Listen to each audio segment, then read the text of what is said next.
On the ride to the bottom, I will take as many speed bumps as I can get my hands on.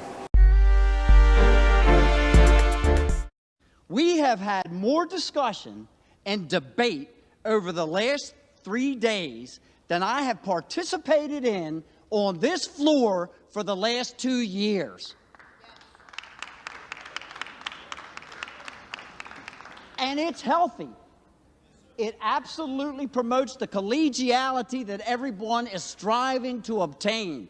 We're having discussions not just within our own party, but amongst each other as we walk around and start planning for the legislation that we will need to address over the next 2 years in the 118th Congress, that sooner or later, yes, sooner or later, we will begin to function as.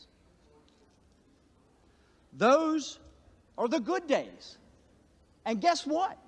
Our constituents think, as they watch us on C-SPAN today, that this is how every day functions. They think that this is how every bill gets addressed in this body. And they will be shocked to learn, the ones that you have not disclosed the little nasty secret to, that unfortunately, that's not how it works around this place. That under the current rules and under the current leadership construction, that on fly-in days, typically Monday at the beginning of the week, the leadership on both sides of the aisle negotiate a number of bills, 15 to 20 pieces of legislation, that one Democrat and one Republican stand on this floor, they discuss momentarily, and then they say the magic words, without objection, we will pass this by unanimous consent. And there are two people standing on the floor passing pieces of legislation that oftentimes are the naming of buildings that don't really bother anybody or affect one's life, but in many circumstances spend millions and tens of millions of dollars that the taxpayers are obligated to cover, and their representative was not even here to vote upon it. And that, my friends, is wrong. Hello everyone, Dylan Schumacher, Citadel Defense. And sadly, this is kind of becoming a series now. However, the vote for the Speaker of the House just occurred this last week. And I've been thinking on it, I've been reflecting on it, and I got some thoughts about it. So if you have had your head completely buried in the sand, the Republicans won the U.S. House of Representatives, and so therefore they get to pick their Speaker of the House. Because they're the dominant party, they can, pick one of their own and control who gets it. And there was about, 20-some Republicans who were kind of the holdouts, who were not voting for Kevin McCarthy, who is a complete establishment swamp creature, until they could gain some concessions. And they ended up having, I think the final count was 15 votes for the Speaker of the House, which might be the most we've had in this country ever. I'm not sure. And so eventually they were able to gain the concessions that they wanted from the Republican Party and the Speaker of the House, and then they in turn voted for Kevin McCarthy to finally get the job, and so now he has the job. As I was watching this event these past 2 weeks, I thought it was very interesting to see a bunch of commentators, conservative among them, be like, this is such an embarrassment for the Republicans, and how come they can't get their act together, and why is it taking them so long, and why don't they have this figured out, etc., etc. I thought this was incredibly interesting because the American government, as it currently functions, is so far away from how it was originally designed to operate, and we have become so alienated from the original way Congress is supposed to work, that when it does function for about 4 days, the way that it was supposed to function, with debate and dissension and, feelings are running hot and people are arguing, when stuff like that actually happens, which is how Congress is supposed to work, people are just outraged. Well, how come they didn't do all the backroom deals and do all the talking and figure this out beforehand so they can just come in with a hand-picked candidate, like in a Soviet Russia scheme, and just emplace the new dictator?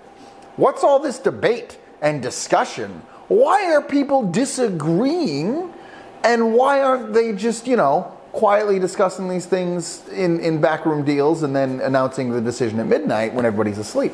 Right? That's one of that was the general reaction, was, I don't understand what this debate is and this dissension is. This is how Congress is supposed to function. There is supposed to be debate and dissension and different opinions and people vying for different outcomes. That's how it's supposed to work. And when it does work like that, which it doesn't anymore, at least in most of my adult lifetime, you, the citizen, win. That's how it's supposed to work. Honestly, I would have been totally fine if they would have, had, 7 million votes for House of the Speaker and never selected one for the next 2 years. That probably could have been the best thing the Republicans did for us, but hey, different video.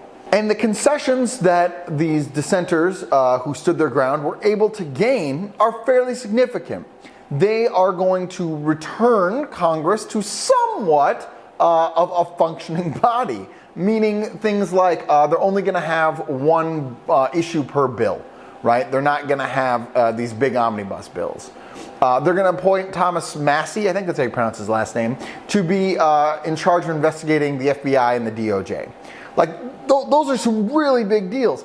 Now, one of my friends mentioned to me, well, that's not a concession. That's just the way it should be. It's so stupid that this is a concession. This is never going to happen anyway. None of that will get followed through on. And, he might be right. I don't know. He's definitely right about the fact that those shouldn't be concessions, right? Omnibus bills should just be flat out illegal anyway. However, and they're going to vote on term limits. They're gonna have to put that up for a vote, apparently, which won't pass at all. However, it's still interesting. So again, here's the perspective I'm coming from. We are certainly past the point of no return. When the roller coaster goes up and then it comes down, we're on the downslide, right? There's no going back up the hill. It's point of no return. That being said, as I mentioned, I will take as many speed bumps and disruptions to that downward trend as I can get my hands on. If you look at this from a perspective of there might be hope to restore a functioning republic, I can see how you can ride that emotional roller coaster and be very disheartened when it turns out that it doesn't. If you're more in the camp of look, point of no return, which is clearly where I'm at, the republic is not going to be functioning, is going to continue into decline, and it's going to get worse from here on out. Then little speed bumps like this are actually quite joyful and quite exciting and quite helpful, because it's this was an unexpected nice surprise, and I'll take it. I'm going to take and celebrate every speed bump I can from here on out. Not because I necessarily think that the republic will be restored into a functioning manner the way it's constitutionally ordained, but rather because my life quality will continue to be better for that much longer as we continue to ride this downward trend. I've also seen varying reactions of people upset that Kevin McCarthy got the job. Should Kevin McCarthy have the job? No, of course not. However, again, the concessions that were won, I think, hey, at the end of the day, enjoy the speed bump, take the W, and go home. I hope that gives you something to noodle on and think about as you think about living in the decline of the American empire, and that you enjoy the speed bumps, and that your steak tastes just a little bit sweeter tonight, knowing that in the future, you might not even get steak. Do brave deeds and endure.